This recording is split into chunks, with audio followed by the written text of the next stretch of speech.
Good morning, students. I welcome you to the new session for the subject English.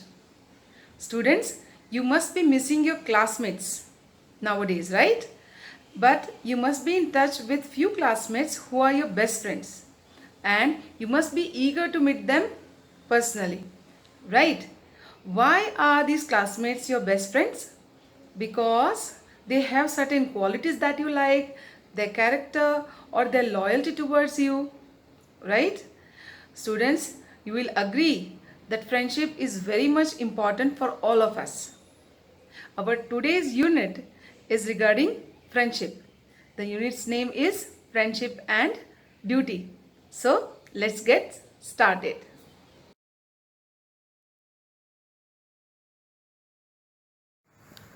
Students, first of all, I would like to introduce an American writer, William Sidney Porter, to you, whose pen name is O. Henry.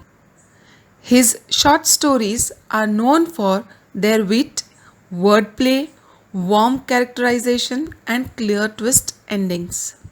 In his stories, you will find the end which is unexpected. He was born on 11th September 1862 in North Carolina and died on 5th June 1910. From December 1903 to January 1906, O. Henry wrote a story a week for the New York World magazine and published several short stories in other magazines. Some of his famous stories are The Last Leaf, The Gift of the Maggie, The Furnished Room, Cabbages and Kings. In this lesson, we are going to see his story after 20 years, which has the typical O. Henry twist. That means the ending of the story is going to be very much interesting. However, the characters portrayed could well make us reflect on our values. It means the characters in the story have certain values which we can relate with our own life. So, let's start the story. The policeman on the beat moved up the avenue impressively. The impressiveness was habitual and not for show, for spectators were few. The time was barely 10 o'clock at night, but chilly gusts of wind, with a taste of rain in them, had well nigh depeopled the streets. The policeman on the beat moved up the avenue impressively. On the beat here means in the same pattern, and avenues are broad roads of the city. So, policeman in his own style would move up the avenue impressively. Now, this impressiveness was habitual and not for show. Why? Because the spectators, means the viewers, were few, which means the policeman always did his duty impressively. The time was barely 10 o'clock at night. Why barely 10 o'clock is said? Because otherwise in US you will find people moving till late night. So the time was barely 10 o'clock at night, but chilly gusts of wind. Gusts is a sudden strong blow of wind, unlike the normal steady wind, with a taste of rain in them. That means with the wind, few droplets of rain as well, well nigh depeopled the streets. Well nigh is almost, so almost depeopled the streets, because this is an unusual weather condition. Trying doors as he went, twirling his club with many intricate and artful movements, now and then to cast his watchful eye adown the Pacific thoroughfare, the officer, with his stalwart form and slight swagger, made a fine picture of a guardian of peace. Students, In this paragraph, the officer, is described. First of all, let's understand the meanings of certain words. Twirling is causing to rotate. Club is a short stick usually the policeman has. Intricate is strong and difficult. Artful is artistic or beautiful. Watchful eye means vigilant. Thoroughfare is a main road in a town. Stalwart is loyal, reliable, and hardworking. Swagger is confidence. And a guardian is a person who protects. Trying doors as he went. It means he was patrolling the place, so he would check door to door and would go door to door. How he went? Twirling his club, rotating his stick in the hand. And how did he rotate? With many intricate and artful movements, that is, many difficult and beautiful movements. Now and then to cast his watchful eye. So he was very much vigilant and was keeping eye on every moment down the Pacific thoroughfare on a main road in a town in the Pacific region. The officer with his stalwart form. Okay, so how was the form? He looked loyal, reliable, and hardworking, and a slight swagger, slight confidence made a fine picture of a guardian of peace. So, this description proved that he was the perfect guardian, that is, protector of peace in the town. The vicinity was one that kept early hours. Now and then you might see the lights of a cigar store or an all night lunch counter, but the majority of the doors belonged to business places that had long since been closed. The vicinity. Vicinity means area near a particular place. Surrounding. We have already seen that because of the weather condition, the streets were depeopled. And on this street, most of the places were business places, that is, the shops and the offices, which were closed. What you could see open were only cigar stores or all night lunch counters, that is, the lodges which are open 24 hours. When about midway of a certain block, the policeman suddenly slowed his walk. In the doorway of a darkened hardware store, a man leaned, with an unlighted cigar in his mouth. As the policeman walked up to him, the man spoke up quickly.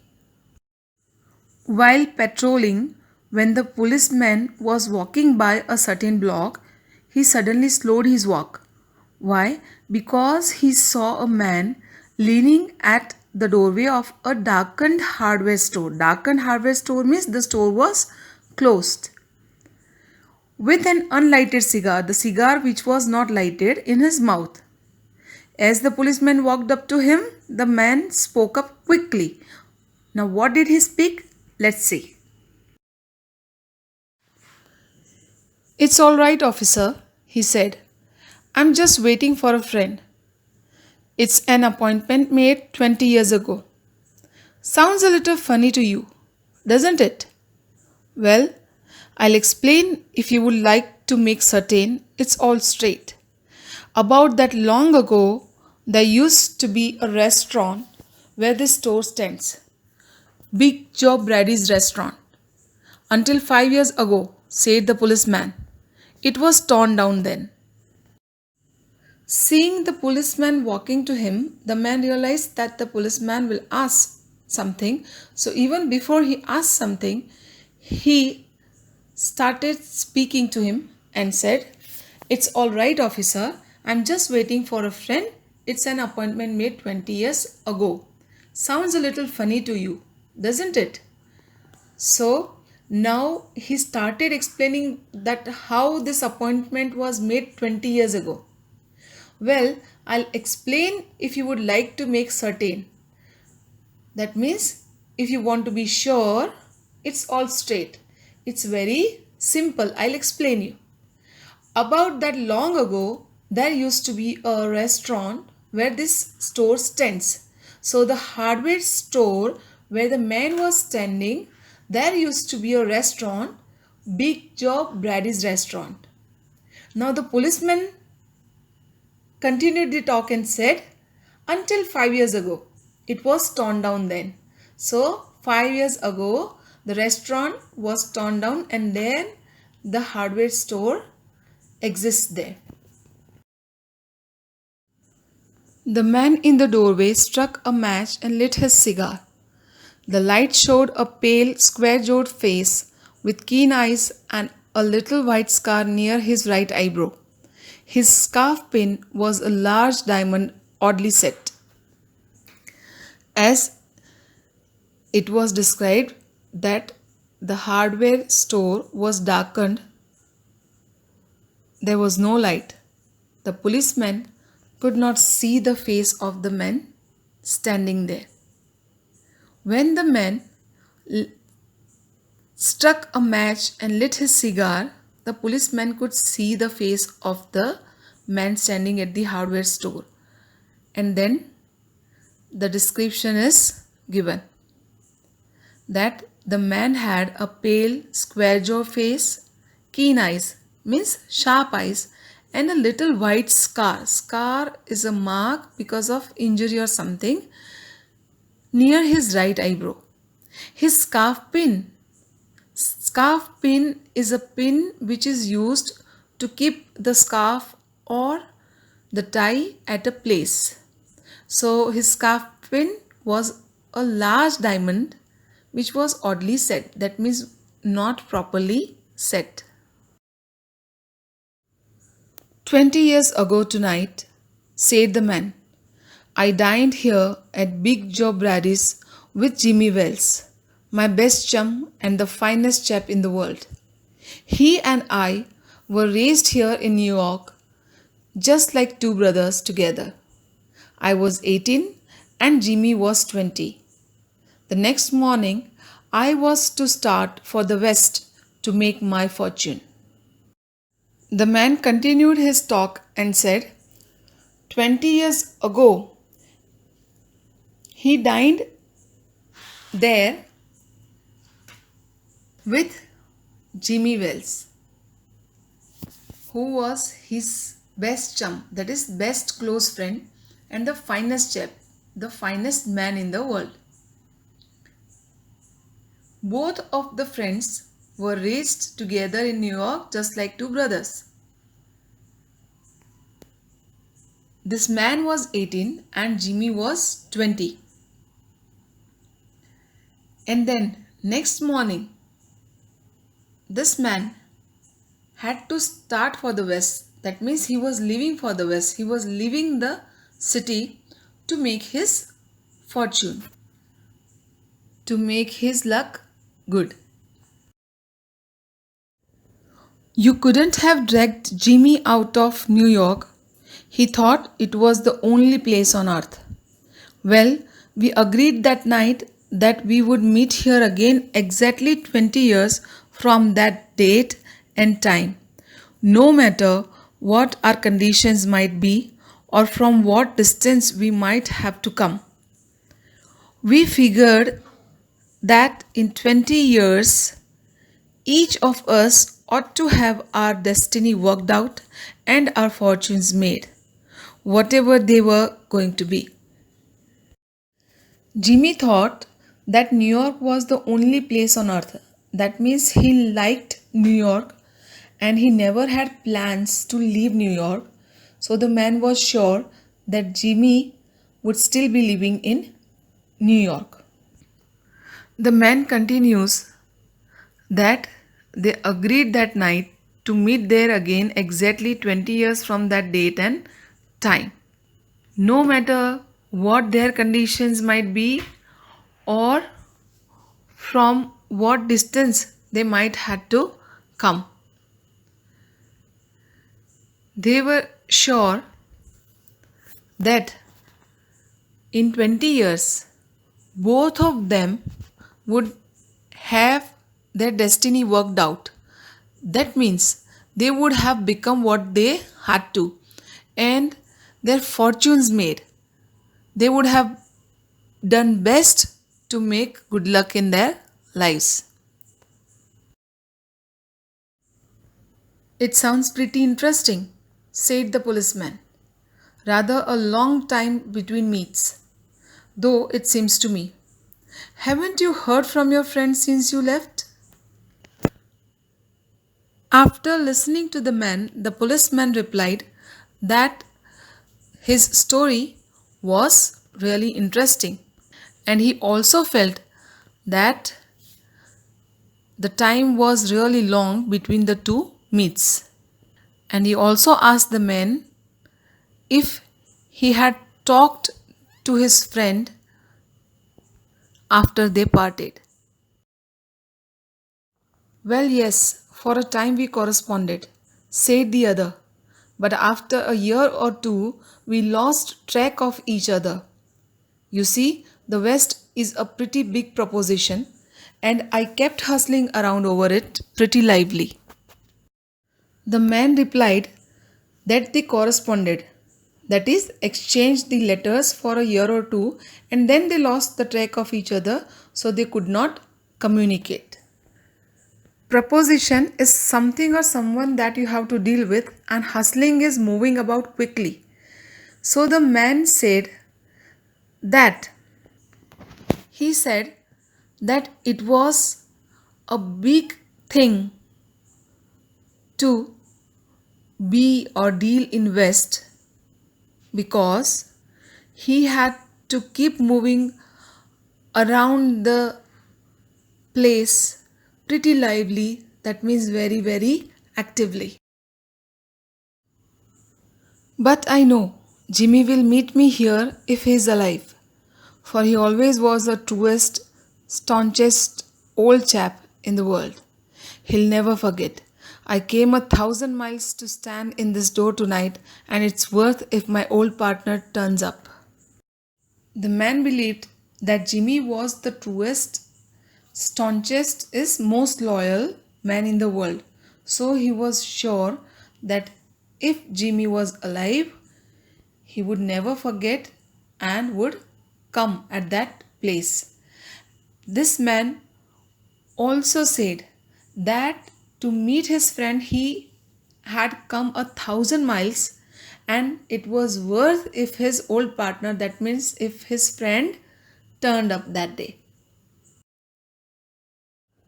The waiting man pulled out a handsome watch, the leads of it set with small diamonds. 3 minutes to 10, he announced. It was exactly 10 o'clock when we parted here at the restaurant door. Did pretty well out in the West, didn't you? Asked the policeman. When the two friends parted 20 years ago, it was 10 o'clock, and now it was 3 minutes to 10. When the man pulled out his handsome watch, that is, expensive watch, to see the time, the policeman realized that since the watch was set with small diamonds, he must have done well in the West. So he asked the man about it. You bet. I hope Jimmy has done half as well. He was a kind of plodder, though good fellow as he was. I have had to compete with some of the sharpest wheats going to get my pile. A man gets in a groove in New York. It takes the West to put a razor edge on him. Doing well means earning money here. The man was sure that Jimmy must not have done half as well. That means he must not have earn money half as he did because he knew that Jimmy was a plodder. Plodder is someone who works hard at a slow, steady rate but is not very intelligent, though good fellow as he was. So he also believed that he was a good person. I have had to compete with some of the sharpest wits going to get my pile. So he had to really deal with the intelligence to get his pile, means to earn his livelihood. A man gets in a groove in New York. Groove is dead end, extreme situation. So when a man is in West or in New York, he really has to go through the extreme situations. It takes the West to put a razor edge on him. It means that in the West, the person is put in a very uncertain or dangerous situation. The policeman twirled his club and took a step or two. I'll be on my way. Hope your friend comes around all right. Going to call time on him sharp? Now the policeman was all set to rejoin his duty, that is patrolling. But before leaving, he wished the man that his friend came there all right. And he also asked the man if he was not going to wait for his friend after the appointed time, that is 10 o'clock. I should say not, said the other. I'll give him half an hour at least. If Jimmy is alive on earth, he'll be here by that time. So long, officer. Good night, sir, said the policeman, passing along his beat, trying doors as he went. On asking, the man replied that he will not call on his friend on time. That means he will not leave immediately after 10. He said that he would wait there for half an hour at least. That means at least till 10:30. He was sure that if Jimmy Wells was alive on earth, he would be there by that time. So long, officer. It means that it was a long time, so he would give at least half an hour to his dear friend. Then the policeman bade good night to the man and, in his rhythm, started patrolling again on the street, door to door. Now, after the policeman left, what happened? Did Jimmy Wells arrive or not? We will see in the next session. But before I end today's session, let's discuss one of the textual exercises. A prefix is a letter or group of letters placed at the beginning of a word to alter its meaning. That means when you add prefix to a word, a new word is created which has altogether a different meaning. The negative of some words are formed by adding a prefix. Here are some examples. Indirect. When we add prefix to the word direct, its opposite word, indirect, is created. Same way, improbable. When we add im to the word probable, its opposite word, its negative word is created. Same way, irresponsible. When we add prefix ir to the word responsible, its negative word is created.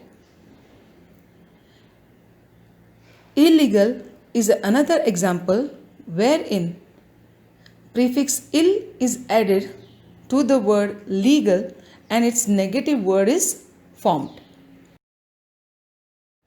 Now students, according to this explanation, make negatives of the following adjectives by adding a prefix.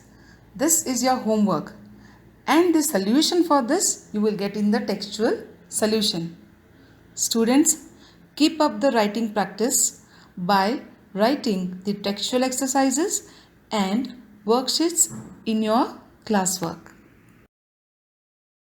So students, that was all for today. I hope you enjoyed today's session, and don't forget, stay home, stay safe and stay healthy.